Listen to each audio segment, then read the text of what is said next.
You can beg for forgiveness with as many Hail Marys as you want, but there's only one St. Vincent, and that's St. Vincent's Court. Jesus Christ. You knew about this one. I had no idea what this was. Yeah, I didn't know what it was called. You were aware of this. I was aware of this. Yeah. We used to walk by it because it's 7th Street. I never saw this. I had never heard of this before. This hidden little alley, here we go, located between Broadway and Hill. You have to enter on the north side of 7th Street. So that's how you get in there. It's a dead-end street. Originally, it was called St. Vincent Place. Mm-hmm. This was the road that led up to the old St. Vincent College, which was the first college in Southern California. Oh, really? Okay. So it's a dead-end road because that end of the road used to be the first college in Southern California. Okay. It took up most of that block, the college, when it opened in 1868 until it moved in 1887 and went on to become Loyola Marymount. Part of that building became a military compound until 1907 when it became Bullock's department store. Oh, really? That's where it was. And St. Vincent Place was used for shipping and receiving deliveries and became a meeting spot for vendors who would be delivering there. So Bullock's, it became like a hangout place for the people delivering things to the department store. So the Bullock's... People didn't want to go back to work and were lounging around. Yeah, the depression's going to hit. Why do this? Yeah, why do this? I've been loading a truck for like a year now, and I sometimes I want to scratch my bottom. Go ahead. So Bullock's decided to rent out space on this street for a few shops and restaurants on the street to open up and cater to these vendors, and it slowly bloomed into this hidden secret area to go hang out for the vendors and people in the know downtown. So since most of the vendors and sellers here were Italian, it took on a very al fresco, open-air Italian plaza feel to it, with people were eating outside, they were hanging out, playing games, smoking, but by the early 50s, the street was looking a little run down, but it was so well regarded of a meeting place at this point that it was made a California landmark and was given a full... Really? Yeah, it's a California landmark.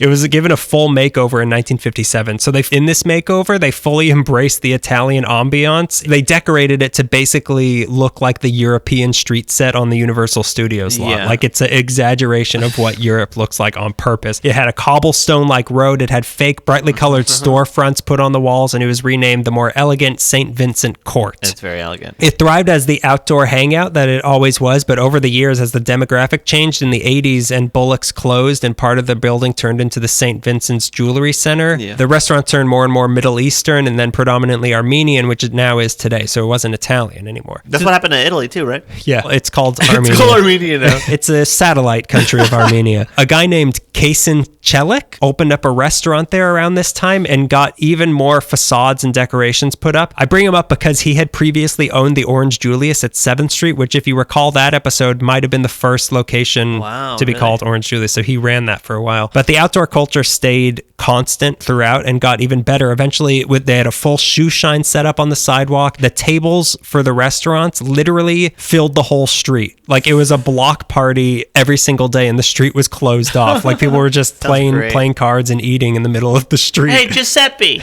quit playing stickball. Giuseppe, remember what it was like in Armenia?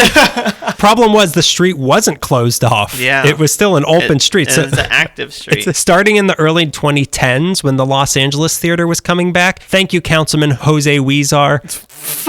The untouchable. The infallible Jose Huizar. So the LA Theater was coming back alive, so they ran into trouble because the only way to get to their loading area was to go down St. Vincent Court. But trucks couldn't get through because there were tables everywhere in the street. And when they were able to get through, the restaurant owners started demanding them to pay to park there for taking up their space. Yeah. So to avoid this, the crews trying to use the theater had to instead rent a lot across the street and load and unload and then cross the street, which was way more expensive. So people stopped renting out the Los Angeles Theater, which the owner says cost them millions of dollars because of these restaurants. The owners of the theater complained to the city, and the tables in the street, it was illegal, but the city was just kind of looking the other way the whole time. The theater owner was willing to help pay to expand the sidewalk so that the restaurants could still have outdoor dining, which they said if we didn't have outdoor dining, it would kill us. That would be the end of us. But the talks failed when it came to the topic of having reserved spots on the street for the truck. So as it stands, the theater has won. The theater's won and is making a comeback. Meanwhile, in the back alley behind it is this other old gem of the city. It's slowly dying because of... Yeah, it's one restored thing sucking the energy exactly. of another restored thing. It's all this downtown beautification. St. Vincent Court is being forgotten, which is a shame, but this little dead-end alley, it's a perfect petri dish of what's going on downtown right now. When one thing is saved, literally on the flip side of that, another thing is dying because this one thing is saved. So I would say go there sooner rather than later. Yeah.